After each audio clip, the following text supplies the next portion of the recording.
یہ اس وقت کا واقعہ ہے کہ جب امام رضا علیہ السلام مدینے سے خراسان کی جانب عازم سفر تھے۔ آپ نے جنگل میں ایک شکاری کو دیکھا جو ایک ہرنی کا شکار کرنے کے بعد اسے ذبح کرنا چاہتا تھا۔ ہرنی اس کے چنگل سے چھٹکارا پانے کے لیے ہر حربہ آزما رہی تھی، مگر باوجود کوشش کے وہ اس کے چنگل سے چھٹکارا نہ پا سکی۔ اسی اثنا میں امام رضا علیہ السلام قریب پہنچے۔ جب ہرنی کی نظر وارث سلیمان کریم امام علیہ السلام کے رخ انور پر پڑی تو اس نے اپنی زبان میں آپ سے شکاری کی شکایت کی اور آپ علیہ السلام سے مدد کی درخواست کی۔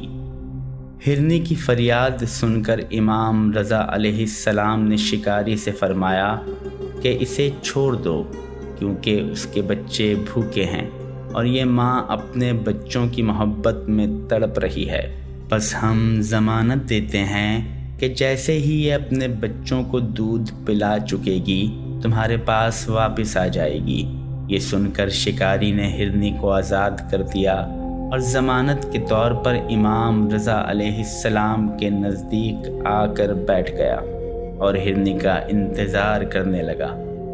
امام رضا علیہ السلام مطمئن جبکہ شکاری مضطرب تھا اور اپنے فیصلے پر پچھتا رہا تھا، لیکن امام علیہ السلام پر ایمان و اطاعت میں یہ جانور کئی انسانوں پر سبقت لے گیا، اور شکاری یہ دیکھ کر ششدر رہ گیا کہ ہرنی اپنے بچوں کی بھوک مٹا کر واپس آئی اور شکریہ کے اظہار کے طور پر اپنے کریم امام کے قدموں میں اپنا سر رکھ کر بیٹھ گئی۔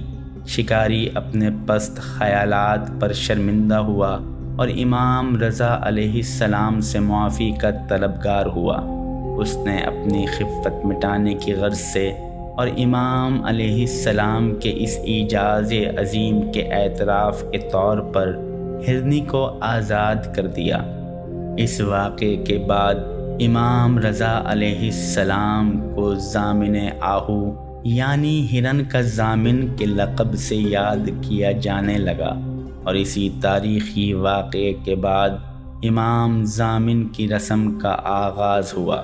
یہ رسم آج بھی مسلمانوں میں رائج ہے، اور مسلمان اپنے عزیز و اقارب کو جب امام رضا علیہ السلام کی ضمانت میں دینا چاہتے ہیں تو ان کے ہاتھ پر امام ضامن باندھتے ہیں۔